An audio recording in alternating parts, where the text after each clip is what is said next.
Alrighty guys, welcome to another video. Something a little bit different for you guys coming in today's video. I have now had this Pimax Crystal Light headset for 30 days, and I thought I'd go into how I'm finding this Pimax headset after 30 days of use. I've really been looking forward to releasing this video for you guys because as a spoiler for this video right off the bat, I have fallen head over heels for this Pimax Crystal Light. It has lifted my sim racing experience from down here with the Quest 2 all the way up here now with the Pimax Crystal Light to levels I never even thought possible of immersion in sim racing. Throughout this video I will be going into details on that, so be sure to hang around to the end so you know what you'll be experiencing with this Pimax headset if you were looking at getting one for yourself. Before we jump into this video guys, I want to firstly thank the guys over at Pimax. They were absolute legends in reaching out to me and giving me the opportunity to review the Pimax Crystal Light and use it for my videos. It has now been a month since they have sent this headset to me, and it has been absolutely faultless. It has really risen my videos and my sim racing experience. As you guys would have seen in my videos, the quality of them have jumped up completely, and the team there was incredible in sending me out this headset super quickly. Within about 3 or 4 days, it was at my front door, ready for me to use, plugged and played straight into my system. I didn't have to do too much tweaking to get it running how I like it. I never thought I'd get the opportunity to review any sort of sim racing gear, let alone something like the Pimax Crystal Light. It has been an absolute blessing, and I want to again thank the guys at Pimax for their ongoing support in my videos. It has been incredible, and I can't wait to see where this journey takes us. Alright, we're about to dive into this video now, but if you do enjoy at any stage throughout, be sure to smash that like button, comment down below your thoughts on the Pimax Crystal Light if you've used it before, or if you have any questions you are looking at tossing up buying one, be sure to let me know in the comments and I'll answer all of them for you. And also consider subscribing guys, we're so close now to my goal of 1,000 subscribers, and the love and support you guys have been showing to this channel as of late. Thank you all so much, and yeah, let's get on to 1,000 subscribers. Now before I was able to get my hands on the Pimax Crystal Light, I was racing in VR in the Oculus Quest 2. Once I got this headset, I was using it absolutely flat out, but then I had a few issues that popped up, mainly with the battery life. On the Quest 2, the battery life really only lasted about 2 to 3 hours. Now that does seem like a long time, especially when most racing events go for about 35 minutes from practice quali and a 20 or so minute race. Now on that Tuesday session of my filming, getting all my races in, I would get about 2 races in with my practice as well before each race. And on that last race of the night, the second race, it would usually hit about 20% battery life remaining. And that's when my FPS would absolutely tank. The headset would obviously have to go into some sort of battery saver mode, and it would drop me to about 30 frames per second on average, which does make it very hard to stay consistent in hitting those braking points, acceleration zones, and turn-in points for each corner. So lap by lap, I was completely inconsistent, making mistakes, crashing into vehicles because I didn't have the FPS to race side by side properly with other guys, and that does get quite frustrating as well, especially in one of my last races using it before the guys at Pimax reached out to me. It was around LMU in the LMP3 at Sebring. I had a fantastic race, went pretty much from mid-pack all the way up to taking the lead of the race, only for my headset to die a couple of corners after taking the lead. And it was my race over. It completely ruined the immersion I had. And as you guys would have seen in that video, I was quite frustrated. And like I said, immediately taken out of the immersion of the event. And that was my night of recording over too. I didn't get any races for the night, so it was quite a shame.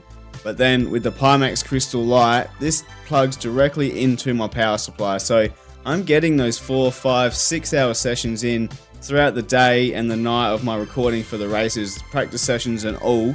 Whereas with the Quest 2, I would do my practice sessions outside of VR because I didn't want to waste the battery life outside of racing. But with this, I can do all my practice sessions in VR, all the race, all the quali, everything, race after race after race on the night, and I don't worry about any sort of battery life, so there's no tanking of performance with this one here. It stays consistent at 90, 80 or 90 frames, and that does lead to some fantastic consistency and has actually lifted my racing performance too, because I'm able to hit those lines over and over again. And the side-by-side racing is incredible as well. And because I don't get that tanking of performance when it goes into battery power saver mode, I do not jump out of immersion. So that whole 5-6 hour stint, I am fully immersed and fully locked in to the races I'm being held in. and it is fantastic. And for me, that's one of the biggest reasons why this Pimax Crystal Light will be the headset I use flat out from here on in. I don't see myself going back to an Oculus or anything like that anytime soon.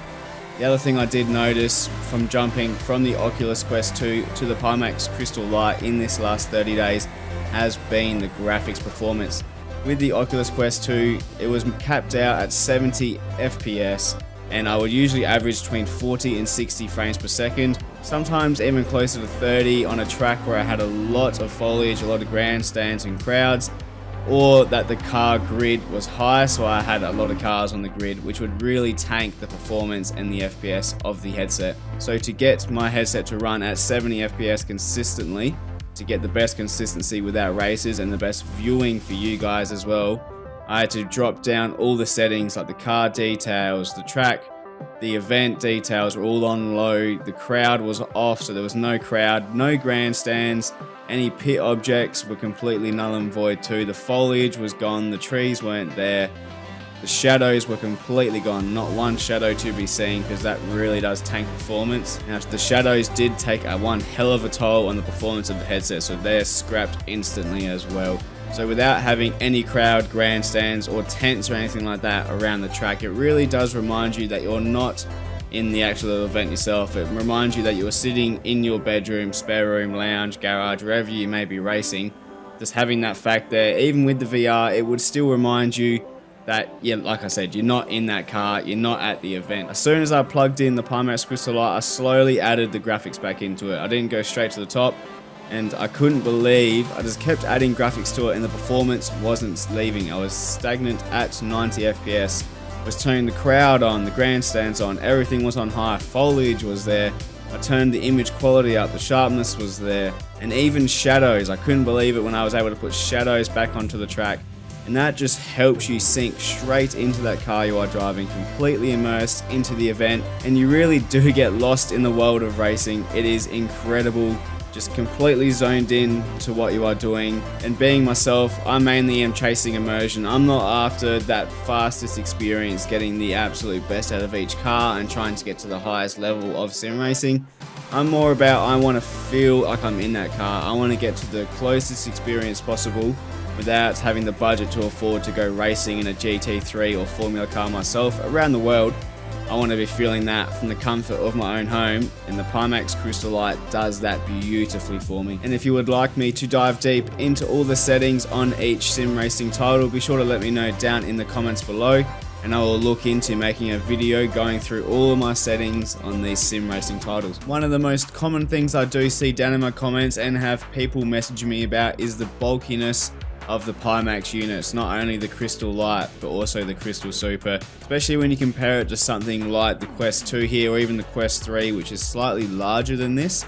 It is quite a bit bigger, and yes, I do agree they are quite bulky, but for me that has never been an issue. Yes, it does weigh just over 800 grams compared to the 500 grams of the Quest 2. For me, chasing that complete immersion and simulation of the real life, that just simulates putting on the real world racing helmet. And like what everyone says about putting on a racing helmet and stepping into the car, putting this headset on, sitting in my rig, completely puts me into that sim racing world, locking me into the race, the practice session, test session, qualifying, whatever it may be when I'm putting on this VR headset. It is locking me into the world and removing any of the distractions you get from a busy household. As sim racers, we're always trying to simulate that real world. So we're getting these cockpits, we're getting the biggest force feedback units we can get, the racing wheel, the butt kickers, the haptic feedback seats, the seat belts, even the gloves and racing shoes, and some people are even putting on the race suits. Now yes, I'm not against any people doing that. Like I said, I'm probably going to end up doing all that myself because I want that real true to world feeling. Yes, I don't need a fireproof suit for racing in a sim, but it just puts you into that world, and I can understand where people are coming from. So why those same people are then saying that it's too bulky, it's losing the immersion? For me, it's just putting that helmet on, and it does really lock me in to that event that I'm jumping into. And like I said, who doesn't really want that real world immersion? Now, a lot of regular viewers to this channel also know that I'm racing without a HUD. in every session I'm jumping in. So I'm really putting myself in that seat, and all of that heads-up display that do pop up do take you out of that experience. So I have zero of that, and it's pretty much me, the car, and my spotter. And if you are looking at grabbing one of these Pimax headsets for yourself or for a friend or family, this may be one of the best times to buy.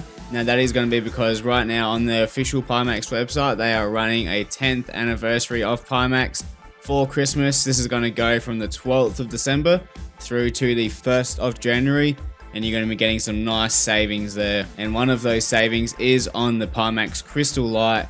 So you're going to be getting $60 Australian off of that headset. And if you do use code Aidan along with that, you're going to be saving a further $26.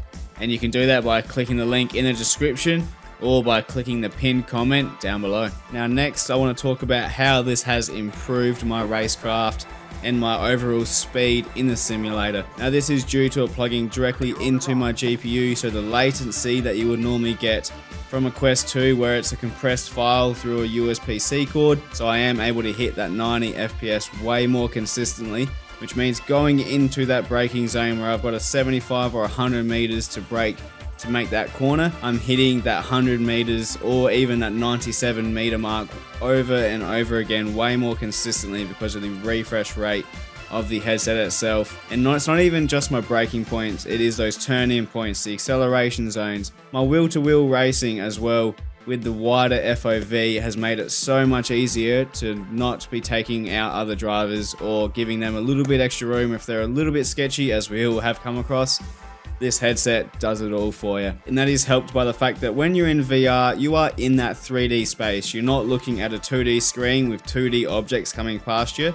In the headset, they are 3D objects that are passing you. You are on a 3D track as well. Those of you that do drive IRL on the road, you will know you can position your car on the road just by natural feel. And that is what it's like when you're on the sim. So you know that where that car is, how much space is a lot more of a natural feeling that you need to give them. And even those turn-in points and acceleration zones out, it's all by feel, not as much by sight. So you know, okay, I'm coming up to the 100 meter board. I can focus over at that apex a lot sooner, knowing that that 3D object coming towards me where it's going to be a lot easier to hit. And that wider FOV means I'm not turning my head as much side to side in the sim, which yes, for me didn't matter too much. It's still my eyes doing it. But for you guys watching the videos, it made it so the footage was really side to side and hard to watch. So the fact that now I can use my eyes a lot more with the wider peripheral makes it a lot better viewing experience for you guys that are big fans of the channel as well. And then when I am making my mistakes on track, missing those braking markers, crashing into my opponents when it is my fault, because yes, I also make mistakes. Can't even blame that on the technology. That is coming down to just a lack of talent at that time. So the technology is not at fault for anything. Whereas the Quest 2 that I was running, I'd occasionally have a lot of stutters or my FPS would tank. So I would be hitting people, I would be going off track a lot more often, making those small mistakes, dipping a tire onto the grass and spinning.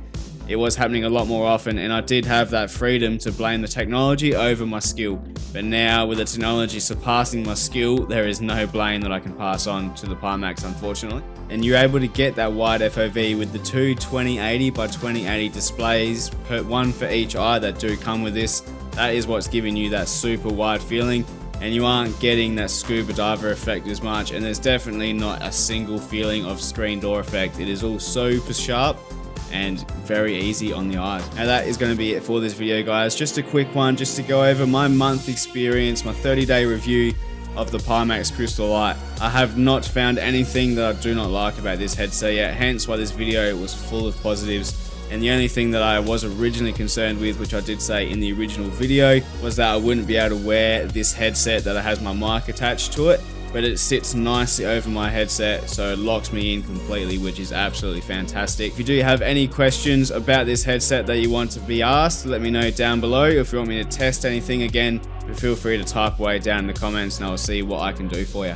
Don't forget, guys, if you did enjoy this video at any stage, be sure to smash that like button. It will greatly help this small channel grow. And we are so close now to my goal of 1,000 subscribers. You guys have been absolutely legendary recently, and from the bottom of my heart, thank you all so much. And like I did say throughout the video, if you are looking to grab one of these headsets for yourself and they've sounded absolutely fantastic in this video, Be sure to click the link down below, which will automatically add code Aidan to your checkout. Not only does using that code support this small-time creator myself, it also supports the guys who are supporting me. They have been absolutely legendary and letting a small-time YouTuber like myself get a crack at this headset here and give my honest thoughts without any third-party insight from themselves.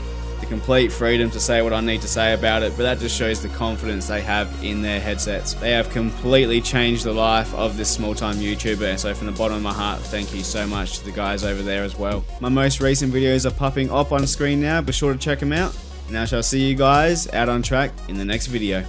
Peace out.